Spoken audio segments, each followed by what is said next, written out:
ये कुछ किरदार हैं, इन्हें गौर से देखिए, इनके हाव भाव देखिए, इनके चेहरे देखिए और इनकी चाल डाल देखिए। ये वह लोग हैं जो दावा कर रहे हैं कि डीटीपी ने कार्रवाई करते हुए इनके अवैध निर्माण ढहा दिए। जी हाँ, यह अवैध निर्माण थे और यह वह लोग हैं जो शहर में और शहर के आसपास कच्ची कॉलोनियाँ यानी कि अवैध कॉलोनियों में इन लोगों ने प्लॉट लिए थे और इन प्लॉट पर मकान बनाए थे।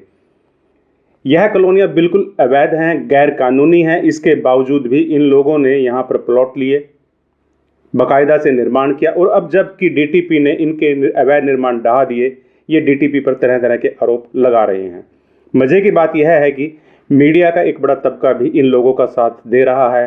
वह मीडिया जो शायद यह समझ नहीं पा रहा कि इस तरह की अवैध कॉलोनियाँ शहर, किसी ज़िले, किसी प्रदेश के लिए कितनी खतरनाक हैं, कितनी दिक्कत भरी हैं। यहाँ पर लोग किस तरह की ज़िंदगी जीते हैं, यह मीडिया के लोग कभी वहाँ जाकर नहीं देखते शायद।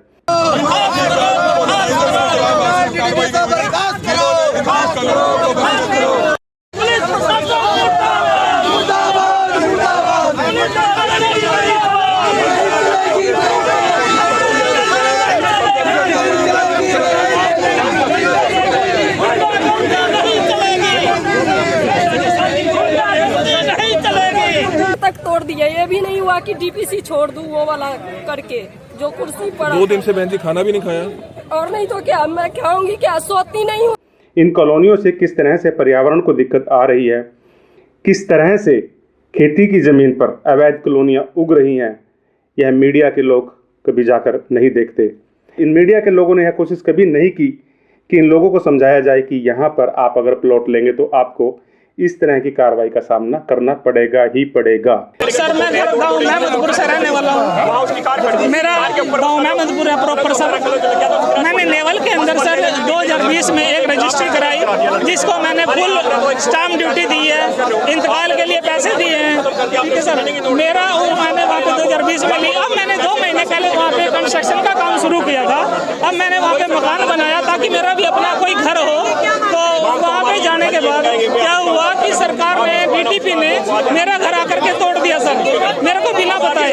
मेरे को कोई इंटीमेशन नहीं थी, ना ही मेरे को कोई बताया गया कि कितने का नुकसान हुआ। मेरा कम से कम 15-20 लाख रुपए का नुकसान हुआ है सर। आज आप कहाँ आए हैं? आज हम डीसी ऑफिस, डीसी के घर के सामने आए हैं ताकि डीसी साहब से हम अपनी रिक्वेस्ट कर सके, अपनी गुहार लगा सके ताकि वो इस शहर को खोद के उसके नीचे दफन कर दिए। रेत बजरी का भी सारे का गली में सारे में जो गड्ढे खोद दिए जो कोई गाड़ी ना यहाँ आ पाए।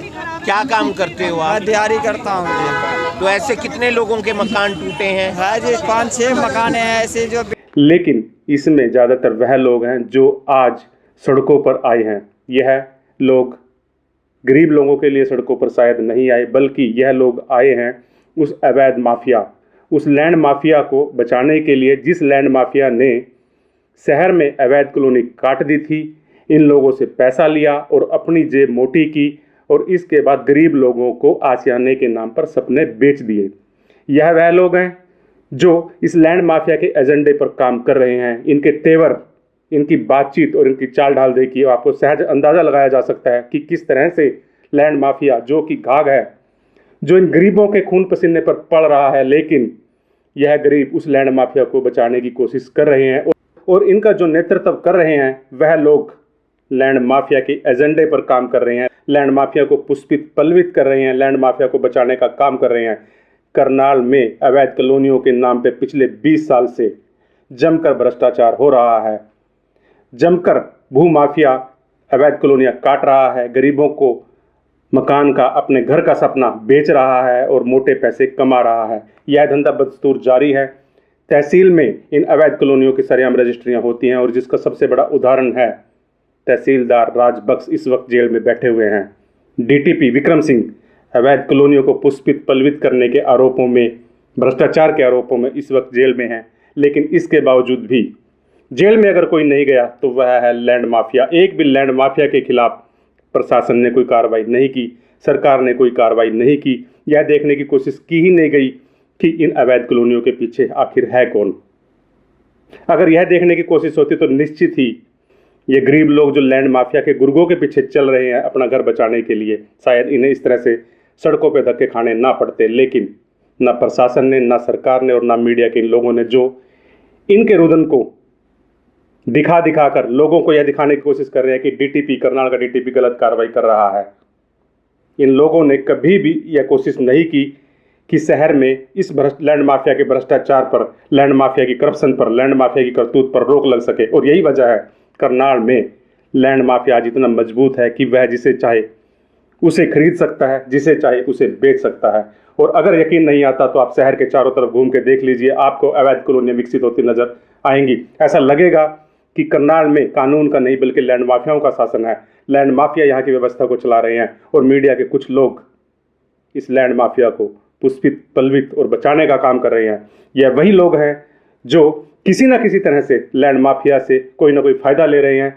और अब जब लैंड माफिया को थोड़ी दिक्कत आ रही है, क्योंकि डीटीपी ने ईमानदारी से कार्रवाई की है, डीटीपी ने इन अवैध कॉलोनियों को गिराने का काम किया है, लेकिन ये डीटीपी को घेरने का काम कर रहे हैं। डीटीपी पर सवाल खड़ा कर या कोशिश कर रहे हैं कि डीटीपी अवैध कॉलोनियों को गिराने का काम बंद कर दे। यह बहुत ही सदी हुई चाल है और इस चाल में कांग्रेस के कुछ नेता भी शामिल हैं। जी हाँ, त्रिलोचन सिंह, जो आज तक कभी भी शायद ही किसी मुद्दे पर आम आदमी के पक्ष को, आम आदमी के मुद्दे को लेकर कभी सड़कों पर उतरा हो, कभी शायद ही सड़कों पर नजर आए हों या इस तरह से नजर आए हों, लेकिन आज जब डीटीपी ने ईमानदारी से कार्रवाई की तो कांग्रेस के त्रिलोचन सिंह बकायदा से ज्ञापन लेकर डीसी के पास पहुंचे।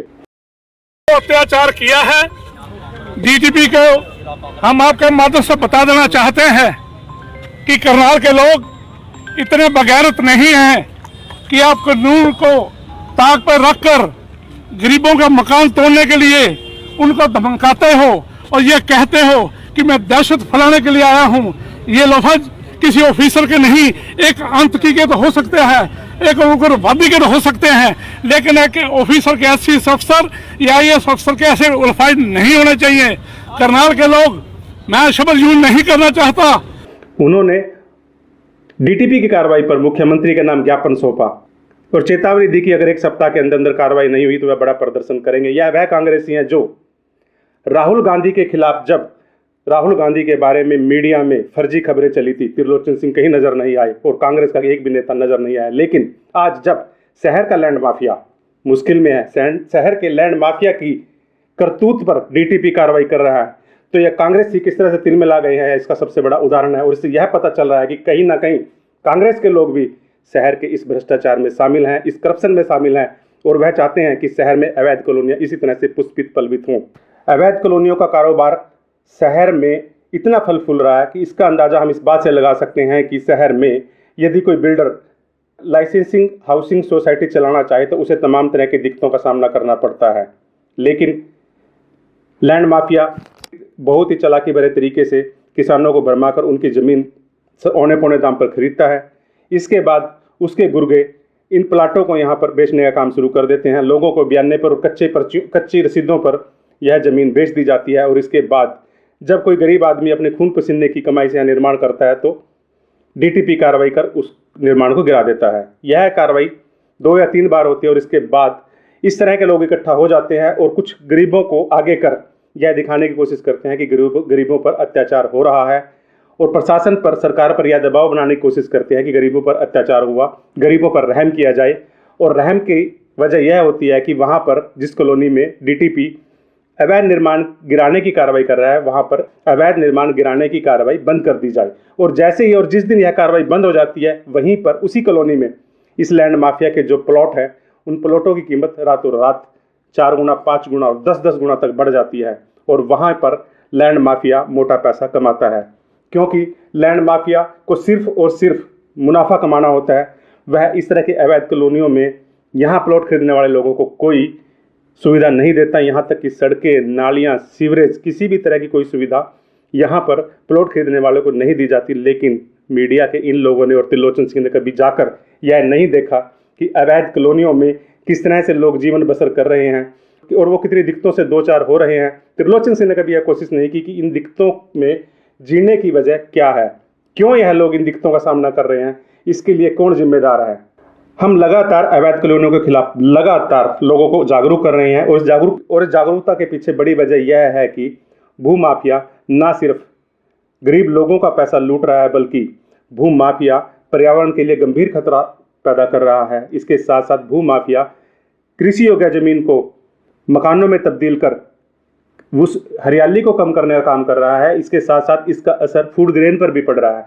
बड़ी तेजी से जमीनें कम हो रही हैं, लेकिन इसके बावजूद भी लैंड माफिया की करतूत पर कोई रोक नहीं लग रही। मजे की बात यह है कि आज की इस कार्रवाई में भी कहीं भी किसी ने भी लैंड माफिया को पकड़ने की कोशिश नहीं की, लैंड माफिया की पहचान करने की कोशिश नहीं की कि वह आदमी कौन था जिसने ये प्लॉट काटे, वह आदमी कौन था किसने इस कॉलोनी को, अवैध कॉलोनी को विकसित किया, वह कौन आदमी था जिसने इस कॉलोनी की रजिस्ट्री की, रजिस्ट्री कैसे हुई।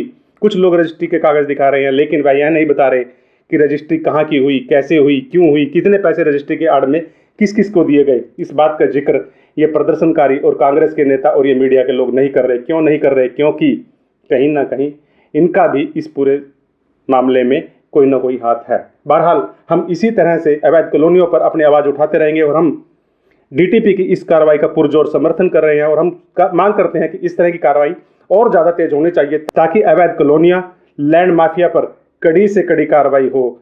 उसे जेल में जाना चाहिए, क्योंकि लैंड माफिया ना सिर्फ अवैध काम कर रहा है या भ्रष्टाचार कर रहा है, बल्कि वह मनी लॉन्ड्रिंग का काम कर रहा है, वह जमीनों को कब्जाने का काम कर रहा है, वह लोगों के साथ 420 ठगी कर रहा है।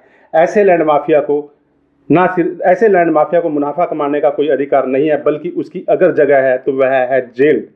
अतः कांग्रेस के नेताओं को और इस मीडिया के लोगों को और इन लोगों को जो आज हाथों में रजिस्ट्रियों की कापी लिए सड़कों पर भटक रहे हैं और डीटीपी के खिलाफ कार्रवाई की मांग कर रहे हैं, इन सभी लोगों को चाहिए कि ये मांग करें कि उस लैंड माफिया के खिलाफ कार्रवाई हो, उस लैंड माफिया से रिकवरी की जाए कि क्यों उसने कैसे इन लोगों के साथ झूठ बोलकर गलत जगह पे प्लॉट सेल किए हैं, कैसे रजिस्ट्री हुई, किस अधिकारी ने रजिस्ट्री की, उस अधिकारी के खिलाफ कार्रवाई होनी चाहिए। डीटीपी के खिलाफ कार्रवाई या डीटीपी के खिलाफ बोलने से पहले लैंड माफिया के खिलाफ, तहसील के खिलाफ, उस पटवारी के खिलाफ जिसने इस जमीन की फर्द तैयार की, उस अर्जी नवीस के खिलाफ जिसने इस अवैध कॉलोनी का रजिस्ट्री का ड्राफ्ट तैयार किया, उन सब के खिलाफ कार्रवाई होनी चाहिए। और सबसे बड़ी जरूरत इस बात की है कि उस लैंड माफिया के खिलाफ 420, 120 धोखाधड़ी, लैंड ग्रैबिंग, मनी लॉन्ड्रिंग के तहत कार्रवाई होनी चाहिए। और जिस दिन लैंड माफिया के खिलाफ प्रशासन ने ठोस कार्रवाई कर दी, यकीन मानना शहर में अवैध कॉलोनियां खुद ब खुद पनपना बंद हो जाएंगी, क्योंकि तब लैंड माफिया को समझ में आ जाएगा कि अब उसके दिन लद चुके। लेकिन उसके लिए कांग्रेस के नेताओं और मीडिया के लोगों को समझदार बनना पड़ेगा, सोचना पड़ेगा कि वे किस तरह के लोगों का साथ दे रहे हैं और क्यों साथ दे रहे हैं, क्यों उन्हें लैंड माफिया के खिलाफ आवाज़ उठानी चाहिए, उन्हें यह बात समझनी चाहिए, उन्हें यह बात सोचनी चाहिए। बहरहाल हम इस तरह के मुद्दों पर इसी तरह से अपनी बेबाक राय जनता के सामने रखते रहेंगे। हम लोग एक बार फिर इस बात को पुरजोर समर्थन कर रहे हैं कि डीटीपी ने सही और ठीक कार्रवाई की। मीडिया को अपनी भूमिका तय करनी चाहिए, कांग्रेस के नेताओं को अपनी भूमिका तय करनी चाहिए।